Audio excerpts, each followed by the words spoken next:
All right, so want to just give a little bit of context. Some of you were at a workshop that a webinar that we did in April that Mandy was our presenter for, talking about how the one-room schools in Maine have a lot to teach the world right now because we've been using technology for many, many years to combat isolation. And so this workshop is a follow-up to that one. Basically, we got a lot of feedback that people were interested in learning a little bit more in depth some of the processes and protocols and projects that we do as part of the Outer Islands Teaching and Learning Collaborative. So that's what today is all about. I'd like to just introduce myself. I'm Yvonne Thomas, Education Specialist at the Island Institute, and I'm zooming in from Vinyl Haven with some of my friends. I see some Vinyl Haven people. And what I'd like to do is just invite folks to introduce themselves in the chat. You can just say your name and where you're coming from and anything else that you'd like to share. If we stay such a small group, then we probably will have a little more interaction, but we were expecting over 20, so we'll see how that goes. But just take a minute to say hello in the chat.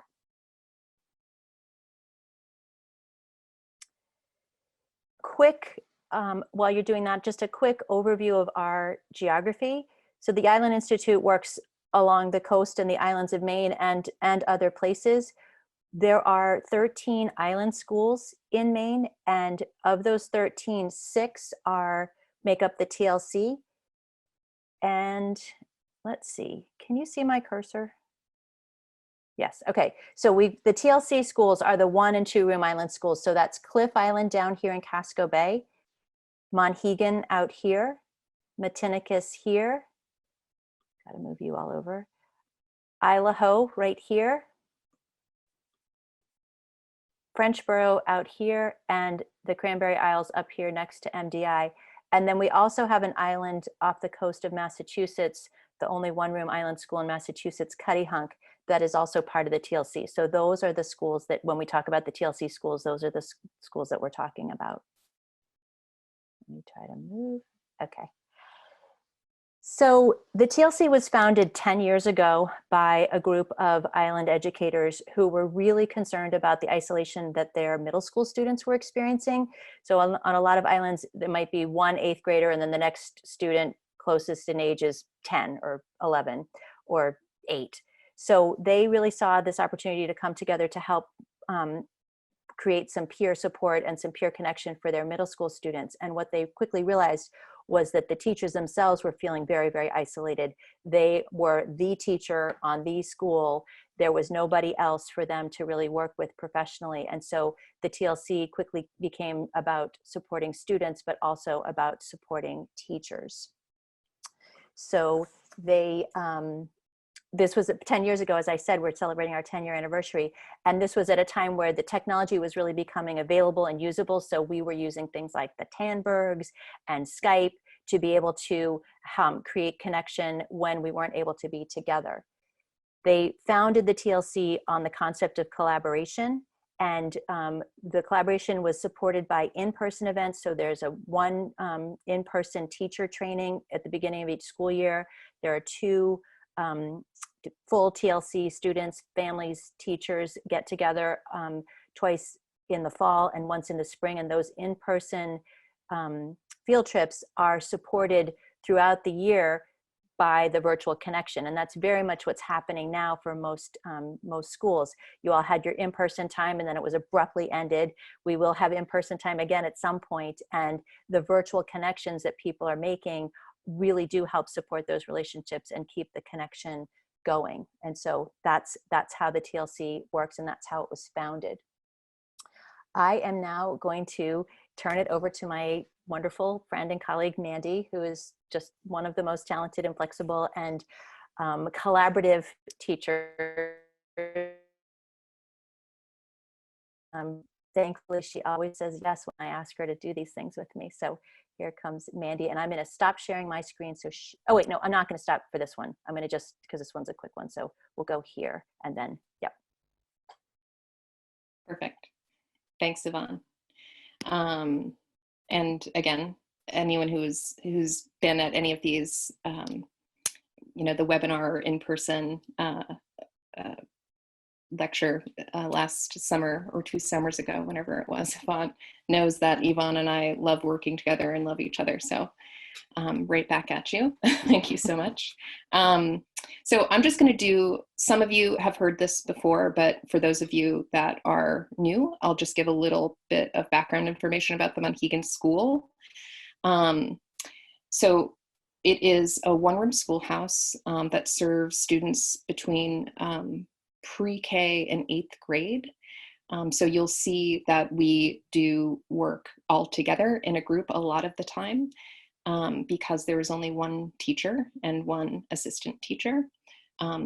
Thankfully, having an assistant in the room allows some one-on-one interaction, but that is not all the time. And so we're our own district.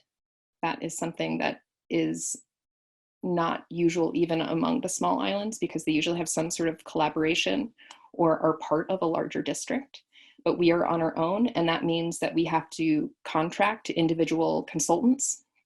So we have to contract for a nurse, special ed consultant, a school counselor. We have a math consultant and a literacy consultant. We have a part-time superintendent that we actually share with Vinyl Haven. We have a 3-member school committee, and they are on island, but everyone else is off island. So they have very little contact with the kids in person.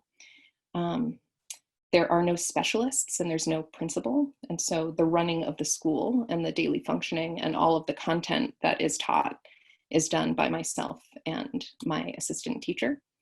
That makes it difficult when you have such a broad age range. We have enrollment that fluctuates. So I've had as few as 3 students and as many as 11 students. I've never had the same students start a school year that have finished a school year. So though we're different in many ways, we have some of the same issues that larger schools have. We have fluctuating enrollment, behavioral issues, demands meeting social and emotional needs of kids, a wide range of learning styles and abilities in one room. And that happens, I know, in larger schools as well. So though we're small and isolated, we're not immune to those same challenges. So there are a lot of similarities, even though there may be some differences. Great. I'll pass it back on to you. Oh, this thing's so touchy. All right, thanks. So we're going to kind of dive into the two main aspects of the TLC. One aspect is the teacher collaboration, and the other aspect is the student collaboration, although they definitely inform each other and go back and forth quite a bit. So the TLC, the founding teachers were really involved in an organization called School Reform Initiative, or SRI, which is a really valuable resource that if you're not familiar with it, I really encourage you to go to it, and we're going to check it out in a second.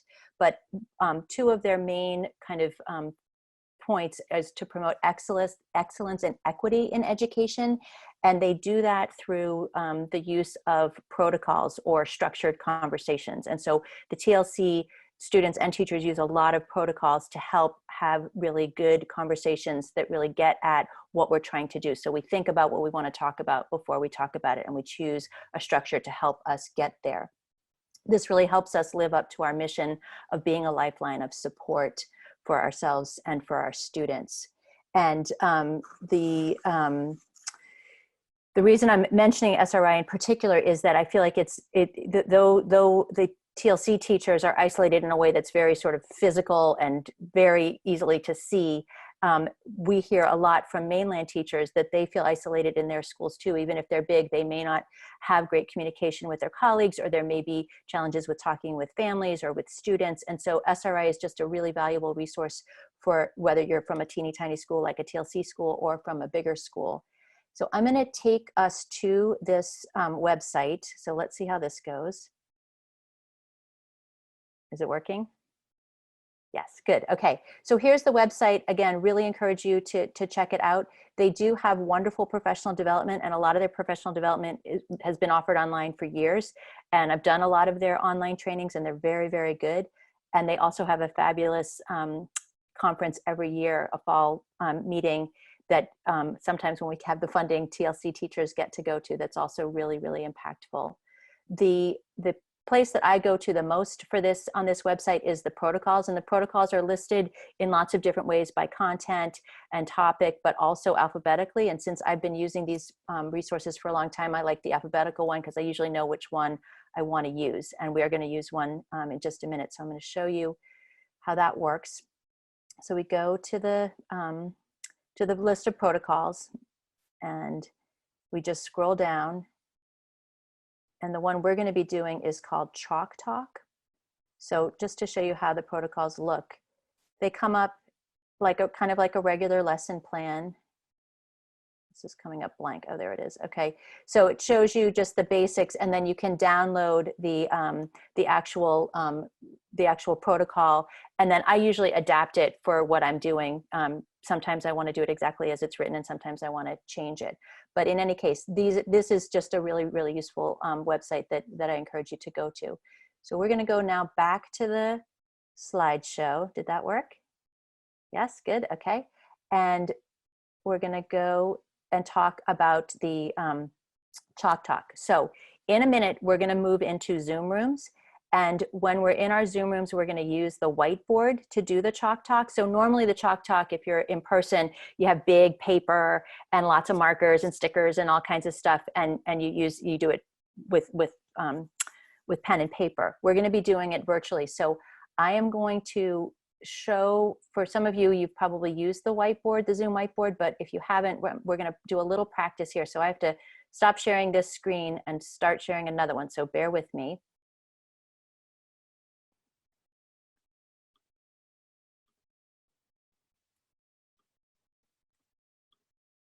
Okay, can you see my screen? Can you see my whiteboard? Great, all right. So in the top of your screen, there should be a little thing that says like view options. And if you click on that, you can choose to annotate. So once you've got that, just take a minute, choose one of the options that you have. You can use stamps or draw, yeah, and just start working on the whiteboard. So make a mark of some kind on the whiteboard.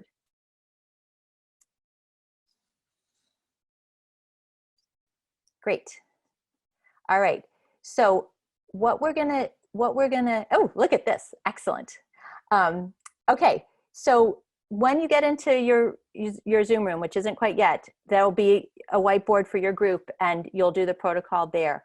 I'm going to walk you through the protocol first, so that when you get to your when you get to your group, you'll be ready to go. So the Chalk Talk protocol is a silent protocol. There's no talking, and it's a really useful one for generating ideas or checking on learning or thinking about solving a problem. And because it's done silently, it really gives the group a chance to slow down and think more critically and more deeply about whatever the prompt is. So no one's going to talk, and you're only going to use graphics and stickers and all of the things that you have there. The only sort of rule is that you don't write over or intentionally write over other people's work. If you do that by accident, there's an undo feature, so you can just undo that. But we want to just try to work within, but not over other people. You will be able to draw connections, and we encourage you to, as you're writing, you will also see other people, what other people are writing, and somebody might be writing something that you're like, oh yeah, I think that too. You can go over there and like circle it and check it, or make a dotted line to what you've written, so you can start to make these visual connections with the people in your group. So before we move into our Zoom rooms, does anybody have any questions about what we're about to do? Everybody good? I want to just make sure I'm seeing everybody. Okay, great. So then let me tell you we're going to move into 3 Zoom rooms, even though they'll be relatively small groups. That's actually great. So either myself or Mandy or Krista. Krista, can you wave? Krista is my wonderful colleague who works at the Island Institute. She will be a facilitator, I will facilitate, and Mandy will facilitate. And so the prompt that we want you to think about is about about your online experience during COVID-19. So maybe you're a teacher and a parent and you're online all the time and you have a lot of different experiences online during this time. Maybe you're working from home now and you're online a lot more than you used to be. Maybe you aren't online very much at all, but you're hearing about other people. So what has your experience been so far learning and working online during COVID-19? So that will be, the facilitators will just write some version of that in the middle of the chalk, of the whiteboard, and then you all will kind of riff off of that. And we'll go for about 5 minutes and then we'll come back together and debrief. Okay, so Kathleen, we can now go into our Zoom rooms.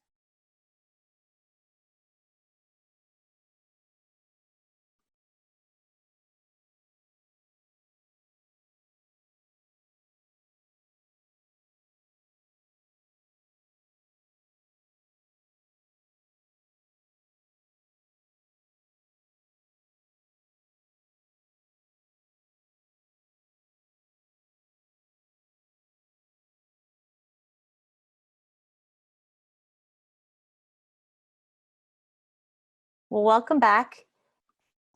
That was kind of fun. One of the things that's really great about the protocols is that there's always a chance to be debrief. Usually the debrief is really about the process, because often within the protocol itself, there's talking about the content and sort of what you've learned or what next steps you want to do. But so hopefully you might have had a little bit of time to debrief within your small group.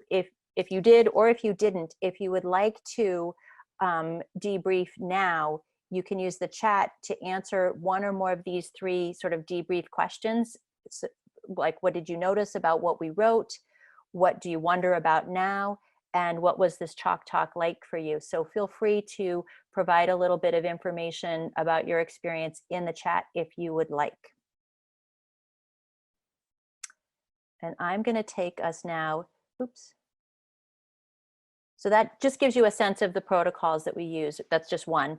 One of the other really important pieces of our professional development, we meet a lot, we meet every week, and we have created over time a standard agenda and group norms. And so I'm going to just take you to our standard agenda so you can see. It's amazing how much this has helped us be able to not have to spend a whole lot of time building agendas, but really spend time on the content of the agenda.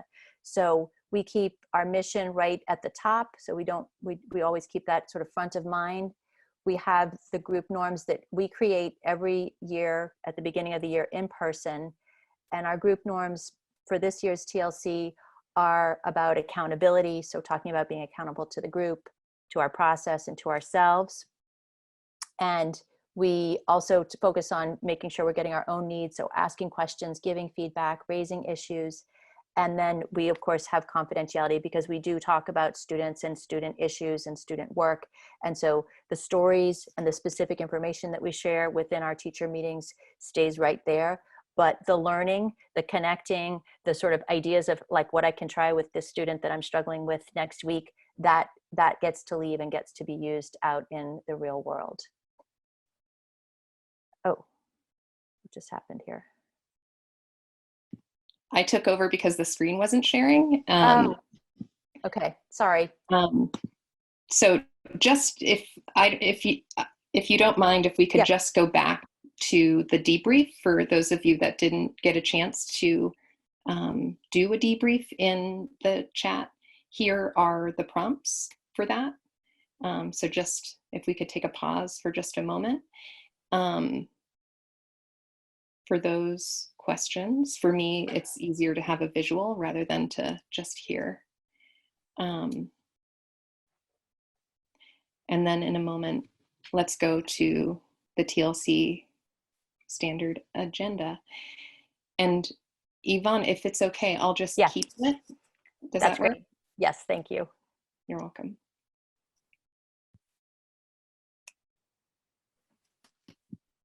Okay. So I'm going to have you do the talking, but I'll do the screen share. All right? Okay.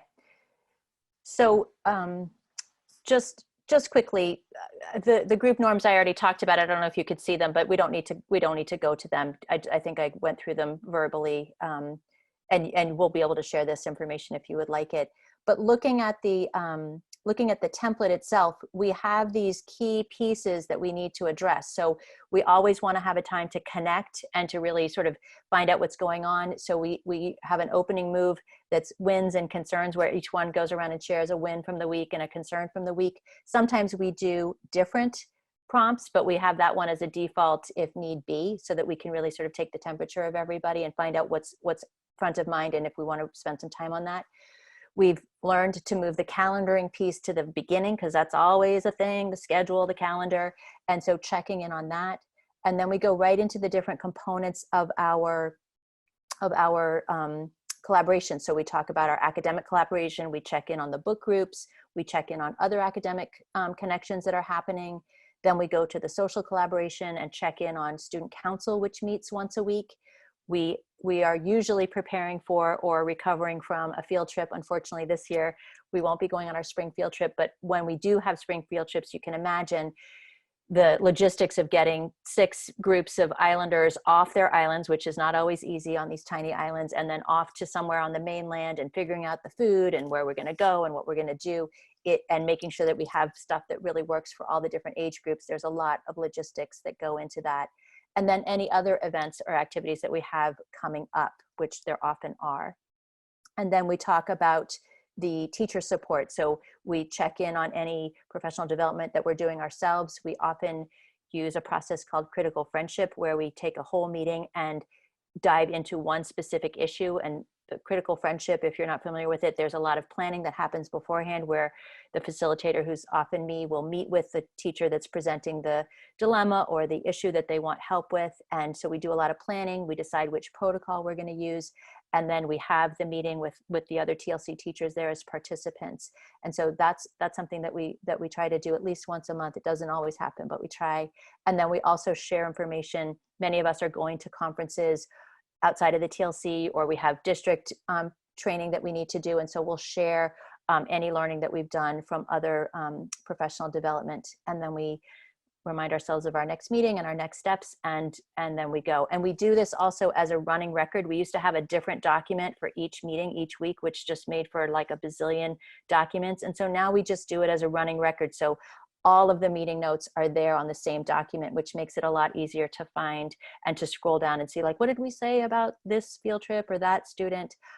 We can find things much more quickly that way. So again, it's just a basic structure, but it really helps us focus on our collaboration and not so much on just the sort of some of the mechanics of it. We've got that pretty well systematized.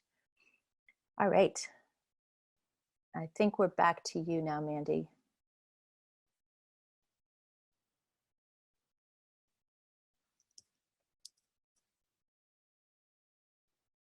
And you are muted. Yeah, got it. And just you're probably seeing this, but a time check, we're at 4:20.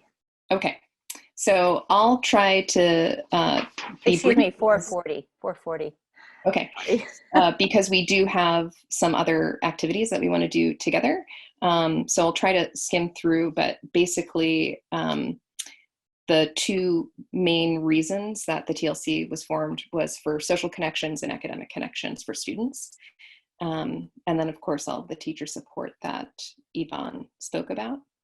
And so, one of the things that has come out of the social collaboration of the student council is this year we have a yearbook. And so the students helped bring this together, and they fundraised for it, and really worked with teachers and worked on students to get shots in there. And Robin coordinates the student council. We've been doing virtual learning for 10 years, since the TLC started. So this is what it looked like in our classroom pre-pandemic. And again, bringing it back to the academic piece, the mission for SRI is to create equity and excellence in education and the question is, how do you create an equitable learning environment for middle schoolers when there are preschoolers in the room? There's no way that you can give the attention that you want to 8th graders who can work so independently when a preschooler kind of needs your attention constantly.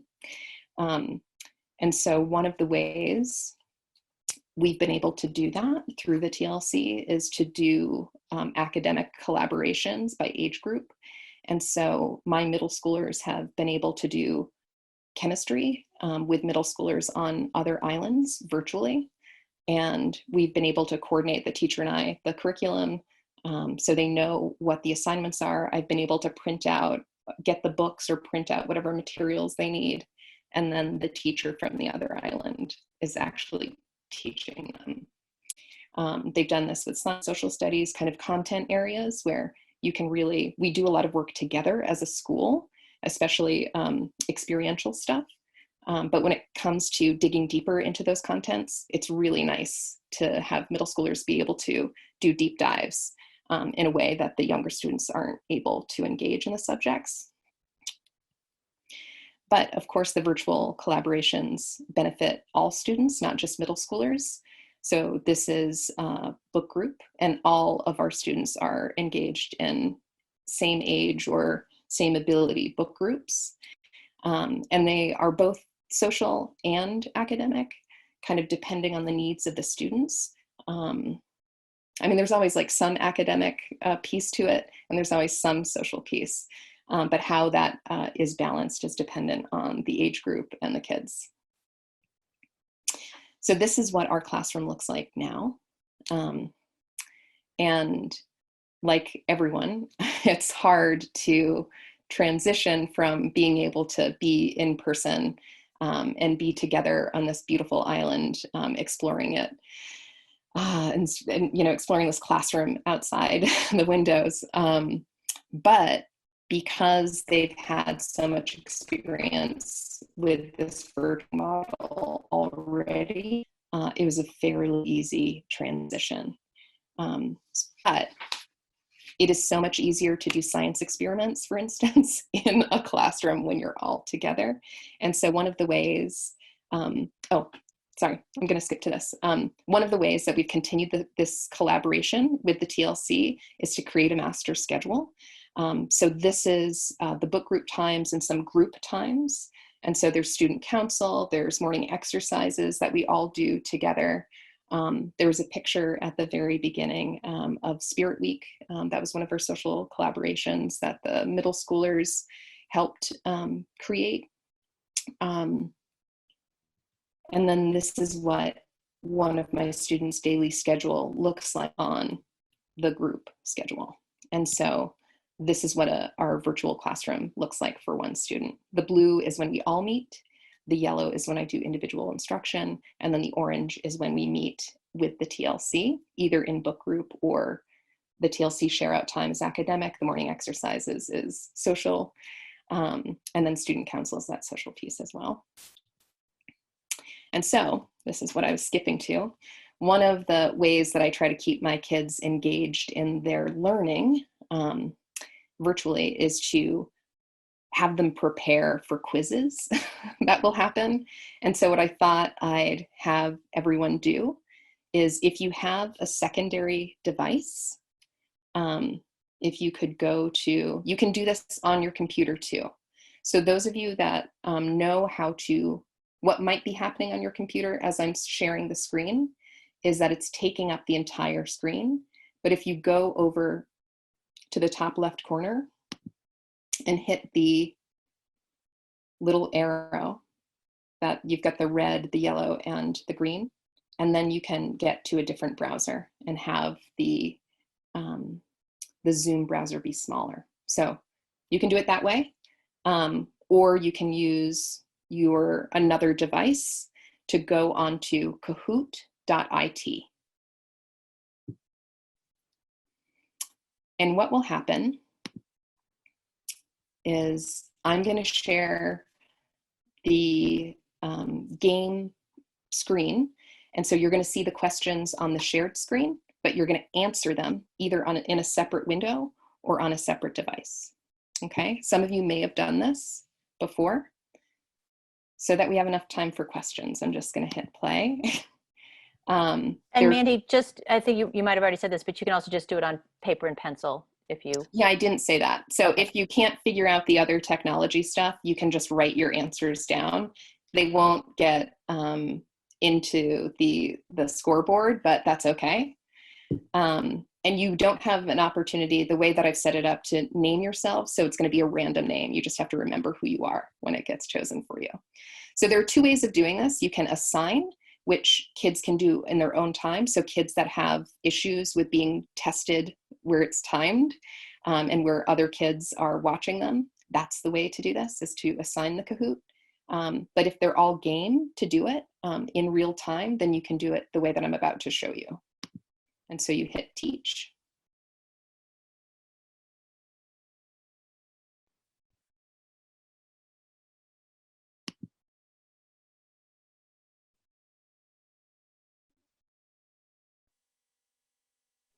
Mandy, there's some questions in the chat about the game pin, but isn't that about to come up? Yep, it's about to come up. So okay, good. So enter this pin.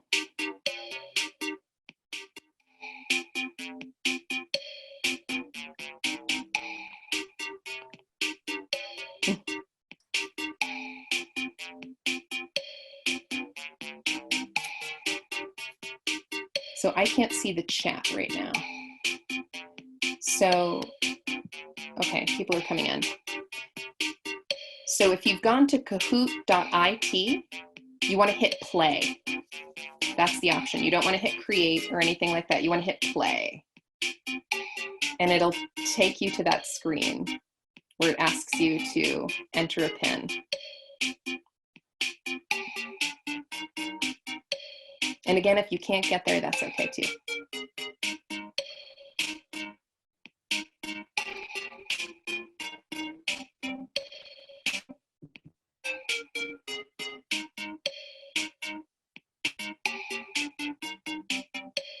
Yep. All right.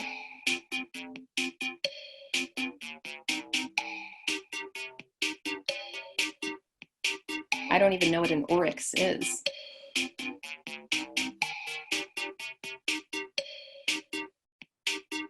All right.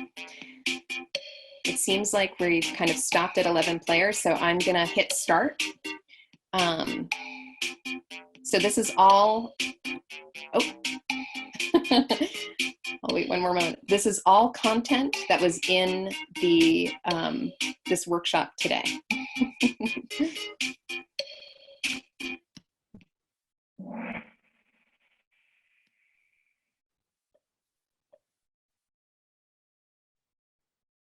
How old is the TLC?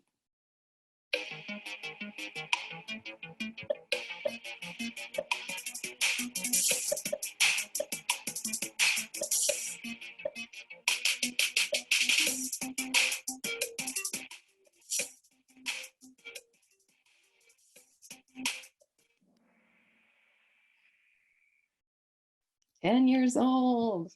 yay! So then the scores are shown, the top scores. Which of the following islands is not part of the TLC?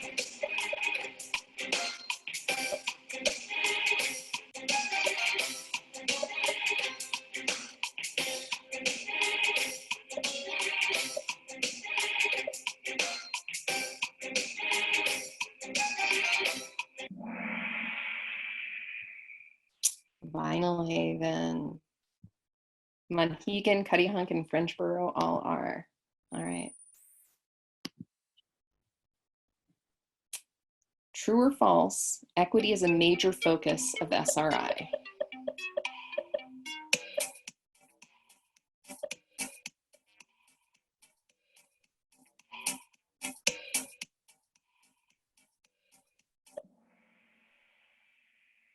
Yay, everyone got it right. Okay. all of the islands, this is also true or false, all of the TLC islands are in Maine.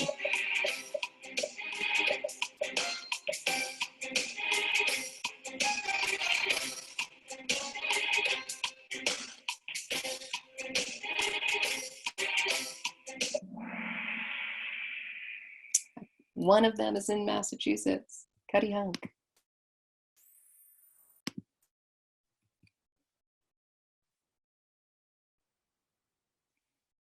So this can have more than one answer. The TLC was founded to primarily meet the needs of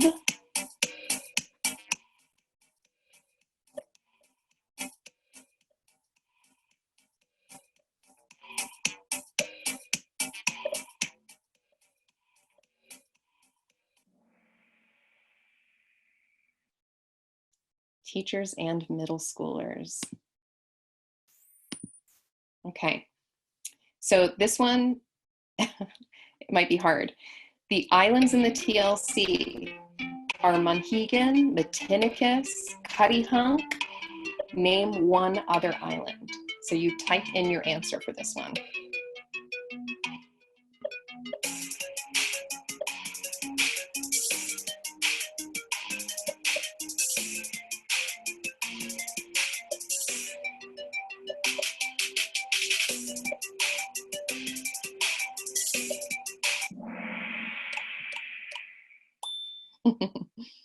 Wow, 8 Frenchboro. Nice. So this one was a little bit confusing because it could have been Great Cranberry or Little Cranberry. I only had 4 options. So you may have gotten it right. And then there's the podium at the end.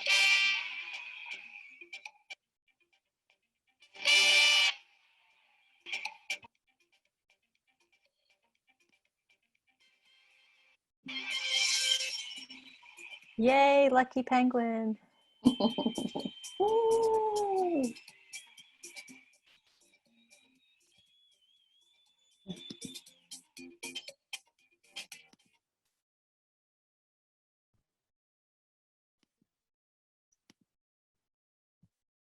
Okay. So for some reason, oh, there we are. You all disappeared for a moment. So let me go back to my presentation and I'll hand it over to Eva for questions. Yeah, so now that we have a few minutes at the end, so if anybody has a question, they can just raise their hand and we'll call on you, or if there was a question that you put in the chat that I missed and you didn't get an answer to it, now is a good time to ask it as well. So just open it up and see if anybody wants to know any more about a specific aspect of what we presented, or even has a comment or a connection. Is Kahoot open to everybody? So you don't have to have a classroom to do it. Family get together could do it or something. Yeah, it is free. Well, there's a free, like many things, there's a free version and a paid version. But yeah, it's open to anyone and you could play it, you know, you could use it for a birthday party or some other event. It doesn't have to be for education. I know our teacher's using it once a week now, and the kids love it, but I was just curious. Yeah. Nice. Abby? Oh, first of all, thank you for doing this. It's great to see you guys. Thank you. I'm wondering about Kahoot. So when you have your students do it, they're getting a username and so you're knowing who's answering and it's tracking that data? You can do it that way, yes. And it will say which answers they got right and which answers they got wrong. Cool. And so you can reassign it too. And so if they are not getting something right, then you can, again, send it to them as a separate assignment and then they can play it again. When it's live, it doesn't record that data, but or maybe it does. But when you assign it, it records the data. Okay. All right. And can you track it even in the free version, do you know? Or yes, because I have the free version. Okay, cool. And then while I'm talking, just one other question about the annotating. Do you know if in Google Hangouts you can have that annotation feature?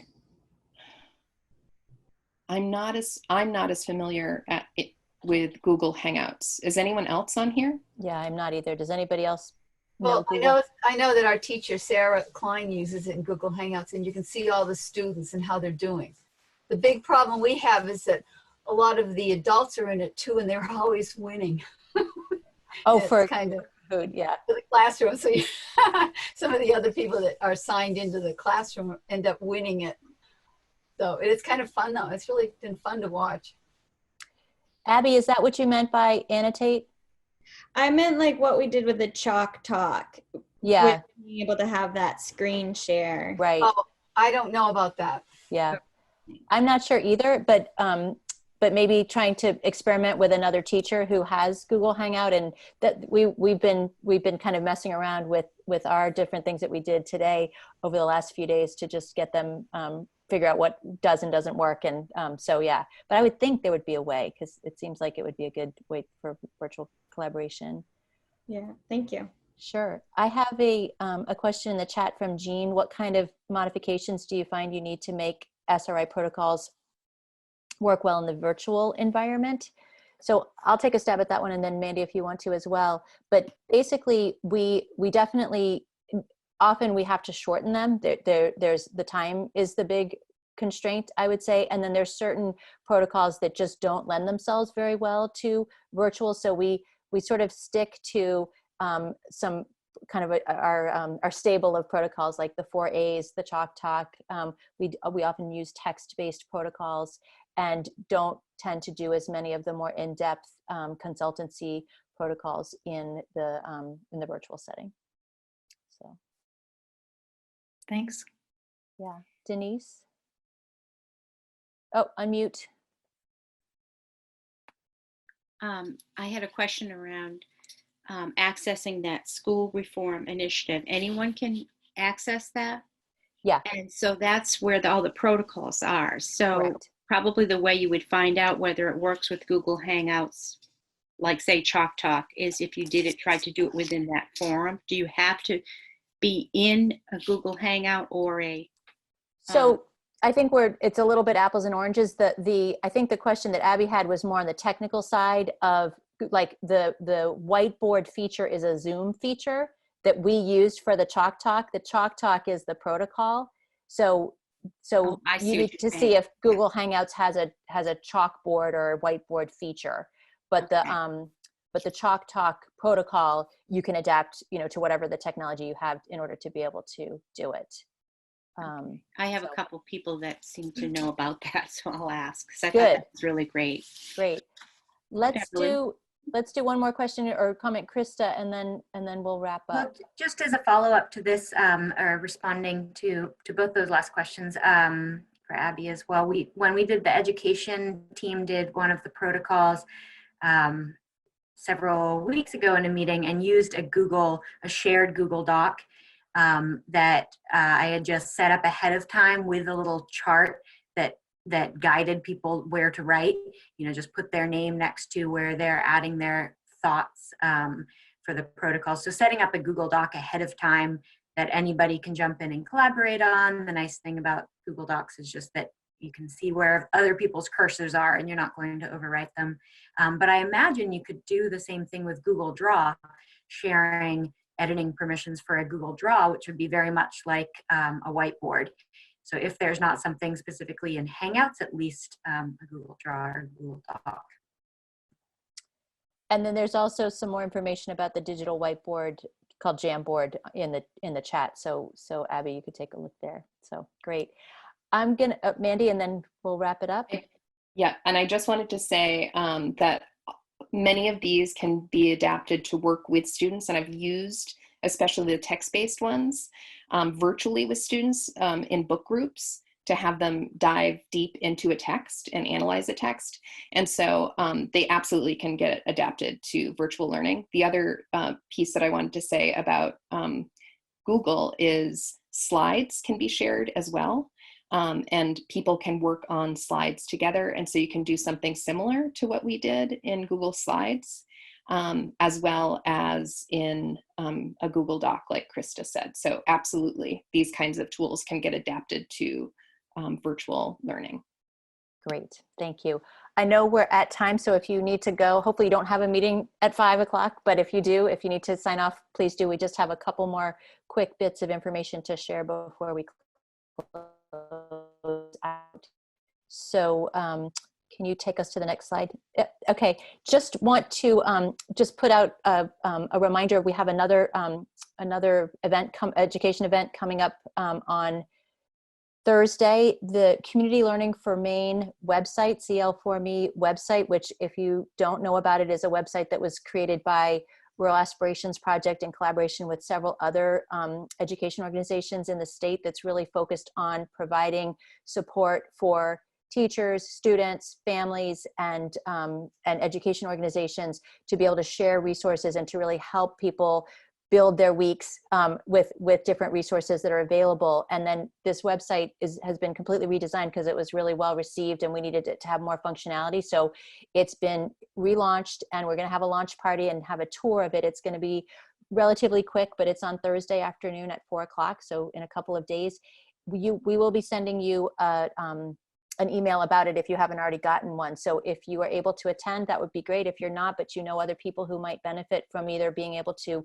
use the website to help build classroom schedules or work for their students, or that presenters that would like to have a chance to get their word out, please check it out. And thanks for that.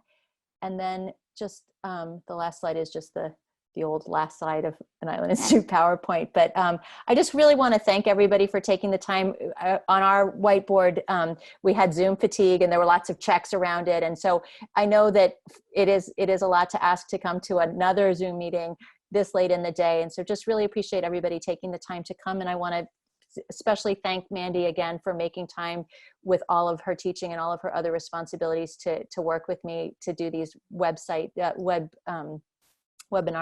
workshops. And also thank you to Kathleen, who's behind the scenes, but who's been really helpful, Island Institute events